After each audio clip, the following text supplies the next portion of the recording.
गुरुवे सर्वलोकानां विषजे भवरोगिणां निधये सर्वविद्यानां श्रीगुरुदक्षिणमूर्तये नमः। ॐ शान्ति शान्ति शान्ति। ನಮಸ್ತೆ ಎಲ್ಲರಿಗೂ. ಯೋಗಾಭ್ಯಾಸ, ಯೋಗ ಅಂದರೆ ಏನು, ಅದರ ಬಗ್ಗೆ ನಾನು ಹೆಚ್ಚಿನ ವಿವರಗಳನ್ನು ಕೊಡ್ತಾ ಹೋಗಲ್ಲ. ನಿಮಗೆ ತುಂಬ ಜನಕ್ಕೆ ಆಲ್ರೆಡಿ ಯೋಗ ಅಂದರೆ ಏನು ಅಂತ ಗೊತ್ತಿರುತ್ತೆ. ಯೋಗ ಅದರಲ್ಲಿ ಆಸನಗಳು ಒಂದು ಭಾಗ. ಕೆಲವೊಂದು ಆಸನಗಳನ್ನ ನಾನು ಹೇಳ್ಕೊಡ್ತಾ ಹೋಗ್ತೀನಿ. ಇವತ್ತು ನಾನು ಹೇಳ್ಕೊಡ್ತಾ ಇರೋ ಆಸನ ಬಂದು ಮಂಡುಕಾಸನ.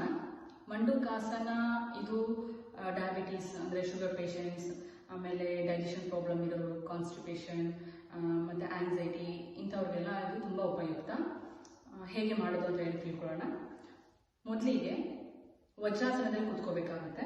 ವಜ್ರಾಸನ ಅಂತ ಹೇಳಿದ್ರೆ ಈಗ ನಾನು ಕೂತ್ಕೊಂಡಿರೋದು ವಜ್ರಾಸನ ಅಂದರೆ ಹೀಲ್ಸ್ ಮೇಲೆ, ನಿಮ್ಮ ಹಿಮ್ಮಡಿ ಮೇಲೆ ಕೂತ್ಕೋಬೇಕಾಗುತ್ತೆ. ಯಾರಿಗೆ ಈ ಥರ ಕೂತ್ಕೊಳ್ಳೋದಕ್ಕಾಗೋದಿಲ್ಲ ಅವರು ಸುಖಾಸನದಲ್ಲಿ ಬೇಕಾದ್ರೂ ಕೂತ್ಕೋಬೋದು. ಆದರೆ ವಜ್ರಾಸನದಲ್ಲಿ ಕೂತ್ಕೊಂಡ್ರೆ ತುಂಬ ಎಫೆಕ್ಟಿವ್ ಆಗಿರುತ್ತೆ. ಓಕೆ, ಯಾರಿಗೆ ಕೆಳಗಡೆ ಕೂರೋದಕ್ಕೆ ಆಗೋದಿಲ್ಲ, ವಯಸ್ಸಾದವರು, ಮಂಡಿ ನೋವಿರೋರು, ನಮಗೆ ಕೆಳಗಡೆ ಕೂತ್ಕೊಳ್ಳೋದಕ್ಕಾಗೋದಿಲ್ಲ ಅನ್ನೋರು ಚೇರ್ ಮೇಲೆ ಕೂತ್ಕೊಂಡು ಅವ್ರ ಪಾದ ನೆಲಕ್ಕೆ ಊರಿರಬೇಕು. ಅಕಸ್ಮಾತ್ ಊರಿಲ್ಲ ಅಂತ ಹೇಳಿದ್ರೆ ಒಂದು ಸ್ಟೂಲ್ ಏನಾದರೂ ಇಟ್ಕೊಂಡು ಅವರು ಕೂತ್ಕೋಬೋದು. ಹೇಗೆ ಮಾಡೋದು ಅಂತ ಹೇಳಿ ನೋಡೋಣ. ಮೊದಲಿಗೆ ನಿಮ್ಮ ಬೆಲ್ಲಗೈ ಹಸ್ತ ಮೇಲಿರಲಿ, ಎಡಗೈ ಹಸ್ತ ಕೆಳಗಿರಲಿ. ಈ ರೀತಿ ಇಟ್ಕೊಳ್ಳಿ. ಈ ರೀತಿ ಇಟ್ಕೊಂಡು ನಿಮ್ಮ ಹೊಟ್ಟೆ ಭಾಗದಲ್ಲಿ ಹೀಗೆ ಇಟ್ಕೊಳ್ಳಿ. ನಿಧಾನಕ್ಕೆ ಉಸಿರನ್ನ ತಗೊಂಡು ನಿಧಾನಕ್ಕೆ ಉಸಿರನ್ನ ಬಿಡಬೇಕು. ಇದನ್ನ ಒಂದು 3 ಸರಿ ಮಾಡೋಣ. Okay, inhale, exhale. ನಿಧಾನಕ್ಕೆ ಉಸಿರನ್ನ ತಗೊಳ್ಳಿ, ಉಸಿರನ್ನ ಬಿಡಿ. ನಿಧಾನಕ್ಕೆ ಉಸಿರನ್ನ ಮತ್ತೊಮ್ಮೆ ತಗೊಳ್ಳಿ,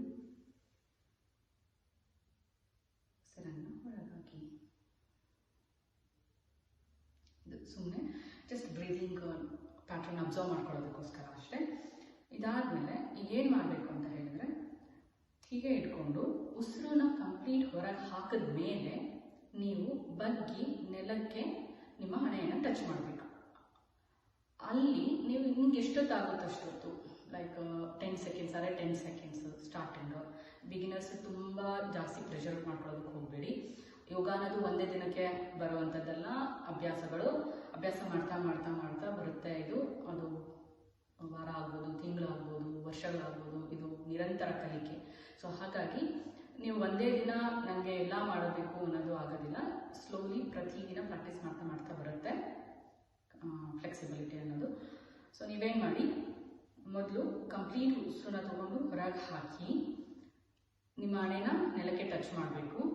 ಅಲ್ಲಿ ನಾರ್ಮಲ್ ಆಗಿ ನೀವು ಹೇಗೆ ಉಸಿರಾಡ್ತಾ ಇರ್ತೀರ ಹಾಗೆ ಉಸಿರು ತಗೊಳ್ಳೋದು ಬಿಡೋದು, ಉಸಿರು ತಗೊಳ್ಳೋದು ಬಿಡೋದು ಮಾಡ್ತಾ ಇರಬೇಕು.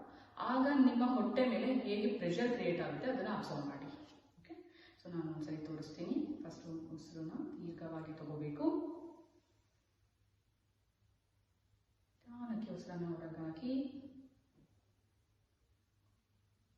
ಉಸಿರನ್ನ ಹೊರಗೆ ಹಾಕಿದ್ಮೇಲೆ ಬಗ್ಗಿ ನಿಮ್ಮ ಹಣೆಯನ್ನ ನೆಲಕ್ಕೆ ಟಚ್ ಮಾಡಿ.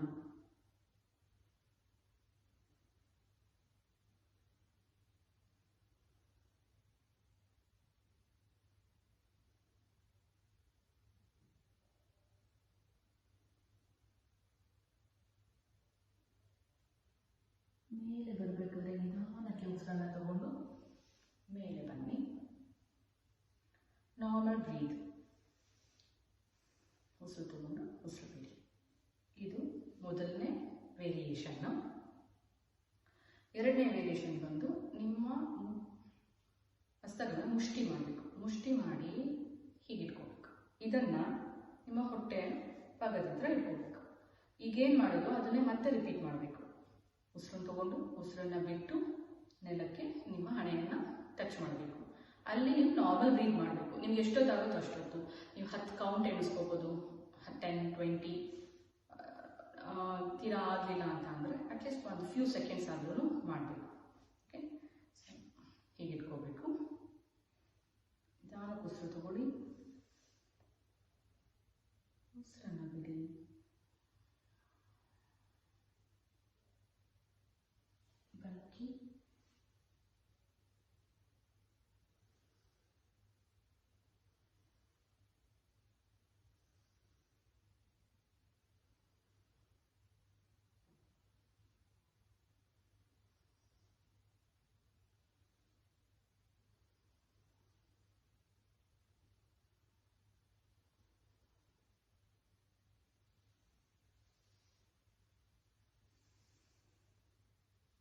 ಮೇಲೆ ಬರಬೇಕಾದ್ರೆ ನಿಧಾನಕ್ಕೆ ಉಸಿರನ್ನು ತಗೊಳ್ತಾ ಮೇಲೆ ಬರಬೇಕು. ಸೊ ನೀವು ಕೆಳಗಡೆ ಬಗ್ಗಿದ್ದಾಗ ನಾರ್ಮಲ್ ಆಗಿ ಉಸಿರಾಡ್ತಾ ಇರಬೇಕು. ಇದೇನು ಮಾಡುತ್ತೆ, ನೀವು ಮೊದಲು ಹೀಗೆ ಹಸ್ತ ಮೇಲೆ ಇಟ್ಕೊಂಡಾಗ ಹೇಗೆ ನಿಮಗೆ ಇಲ್ಲಿ ಒತ್ತಡ ಕ್ರಿಯೇಟ್ ಆಯಿತು, ನೀವು ಈ ರೀತಿ ಇಟ್ಕೊಂಡಾಗ ಹೇಗೆ ಒತ್ತಡ ಕ್ರಿಯೇಟ್ ಆಯಿತು ಅದನ್ನು ನೀವು ಅಬ್ಸರ್ವ್ ಮಾಡ್ಕೋಬೇಕು. ಇಲ್ಲೇನು ಮಾಡುತ್ತೆ, ನೀವು ನಾರ್ಮಲಾಗಿ ಉಸಿರಾಡಿದಾಗ ಇಲ್ಲಿ ಪ್ರೆಷರ್ ಬೀರುತ್ತೆ ಹೊಟ್ಟೆ ಮೇಲೆ, ಅದು ಪ್ಯಾಂಕ್ರಿಯಾಸ್ನ ಆಕ್ಟಿವೇಟ್ ಮಾಡುತ್ತೆ, ಇನ್ಸುಲಿನ್ ಜನರೇಷನ್ಗೆ ಹೆಲ್ಪ್ ಮಾಡುತ್ತೆ. ಆಮೇಲೆ ಡೈಜೆಷನ್ ಪ್ರಾಬ್ಲಮ್, ಕಾನ್ಸ್ಟಿಪೇಷನ್ ಆ ಥರ ಎಲ್ಲ ಇದ್ದರೆ ನಿಮ್ಮ ಜಠರಾಗ್ನಿನ ಅದು ಇಂಪ್ರೂವ್ ಮಾಡಿ ನಿಮ್ಮ ಡೈಜೆಷನ್ ಚೆನ್ನಾಗಾಗುತ್ತೆ. ಸೊ ನೀವು ಆರಾಮಾಗಿ ನಿಮ್ಮ ತಲೆಯನ್ನು ನೆಲದ ಮೇಲೆ ಟಚ್ ಮಾಡಿ ರಿಲ್ಯಾಕ್ಸ್ ಮಾಡೋದ್ರಿಂದ ನಿಮಗಿರೋ ಸ್ಟ್ರೆಸ್ಸು, ಆ್ಯಂಗ್ಸೈಟಿ ಅನ್ನೋದು ಸ್ವಲ್ಪ ಕಮ್ಮಿ ಆಗುತ್ತೆ. ಸೊ ಈ 3 ಉಪಯೋಗಗಳು ಈ ಮಂಡೂಕಾಸನ ಮಾಡೋದ್ರಿಂದ. ಏನಾದರೂ ಡೌಟ್ಸ್ ಇದ್ದರೆ ಕಮೆಂಟ್ ಮಾಡಿ, ಅದಕ್ಕೆ ನಾವು ಏನು ಉತ್ತರ ಕೊಡ್ಬೋದು ನೋಡೋಣ. ಇದೆಲ್ಲ ಆದಮೇಲೆ ನೀವು ಶಶಾಂಕಾಸನ ಅಂತ ಹೇಳಿ ಸುಮ್ಮನೆ ಕೈನ ಮುಂದಕ್ಕಿಟ್ಟು ಹೀಗೆ ತಲೆ ಬಾಗಿಸಿ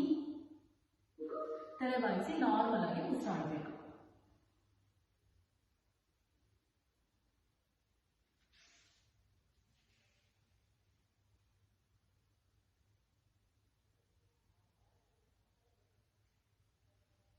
ಇದು ಬಂದು ರಿಲ್ಯಾಕ್ಸಿಂಗ್ ಪೊಸಿಷನ್.